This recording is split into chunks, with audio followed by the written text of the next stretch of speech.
security clearance. Joining me now to talk more about these questions, Democratic Congressman Ted Lieu of California. Congressman, good to see you. Why is it so important to get answers to these questions?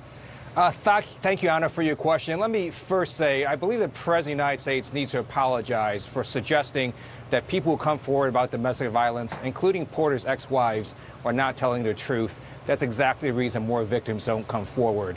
In the case of Porter itself, we need to know if Chief of Staff John Kelly knew about these allegations and continued to defend Porter and praise him. Not only would that show morally bad judgment, but it would affect his security clearance, and then that's a national security issue. Do you have other questions in addition to the ones I just read?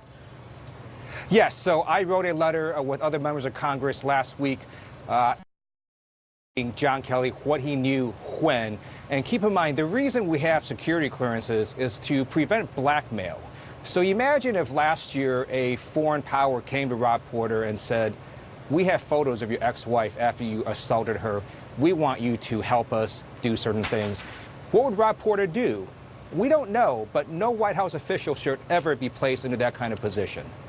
And CNN's reporting is that Porter was having trouble obtaining a security clearance because of these allegations against him. We're also reporting that between 30 to 40 other White House staffers still don't have full security clearances. Are you aware of exactly which staffers are lacking those full clearances?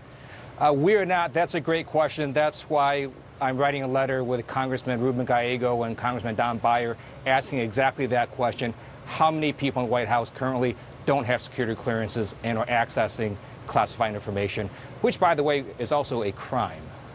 So if a staffer has an interim security clearance, are they allowed to handle classified material? They are up to a certain level of classification. Politico reports that Rob Porter's interim security clearance actually expired January 15th. If that is true and he continued to be given classified information, that would be a crime, and the person who gave it to him also engaged in criminal activity. So this is potentially a pretty big scandal. So that we don't have confirmed independently, what you just mentioned, Politico is reporting. Of course, we'll look into that as well. But if somebody with an interim clearance is handling classified material, again, if they have an interim clearance, people like Jared Kushner, for example, what is the big concern? That's a great question. So Jared Kushner is a very important person. He is a son-in-law of the president. It's been over a year now. If he can't get a permanent security clearance, it's not because the FBI doesn't have enough personnel to look into this. It's because either they don't trust him, or they think he's susceptible to blackmail, or there's some other bad reason. So Jared Kushner really should not be anywhere near classified information. Let me ask you about the Democratic memo rebutting allegations of surveillance abuses at the FBI. Speaking of information that is classified, the president announcing on Friday he would not declassify this memo because it reveals sources and methods, potentially compromises national security. You tweeted about this, saying, and I want to read it, I want to say, what is Trump hiding? But that's disingenuous because I read the Democratic memo and know exactly what Donald Trump is hiding. Would I want to hide this information from the American people if I was Trump? I don't know how to answer that because I am innocent. So, Congressman, what are you implying the president is hiding? As a former prosecutor, we are trained to look at what's called consciousness of guilt.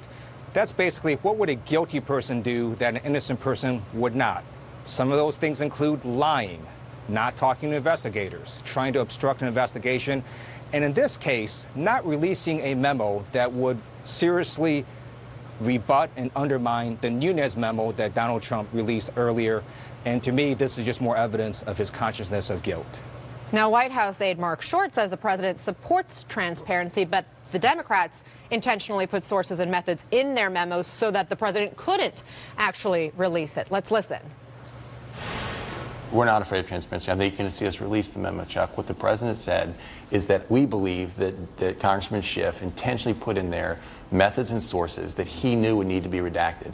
And if we redacted it, then there would be an outcry that says the White House is trying to edit it. So we've said, take it back, work with the FBI, clean it up, and we'll release it. So, Congressman, I know you have read the memo, as you point out, even though you're not on the Intel Committee. Does it reveal sources and methods? I do not believe it does, and I also agree with Republican member of Congress Justin Amash who has the same opinion I do, which is it does not endanger national security. Keep in mind, the president overrode the FBI's objections in releasing the Nunes memo. Why does the president all of a sudden not override the FBI's objections when it comes to the Democratic memo? Again, it goes to consciousness of guilt. And that is a question we will be asking your fellow GOP Congress members. What are the chances, though, that the public ever sees this Democratic memo? I think the chances are high. I do believe that, given what the White House said, that there will be redactions and then a memo will be released. But those of us in Congress who have read this memo will know what was redacted. And I urge all my colleagues to read the memo so that they can know what Donald Trump is trying to hide. Congressman Ted Lieu, thank you very much for your time.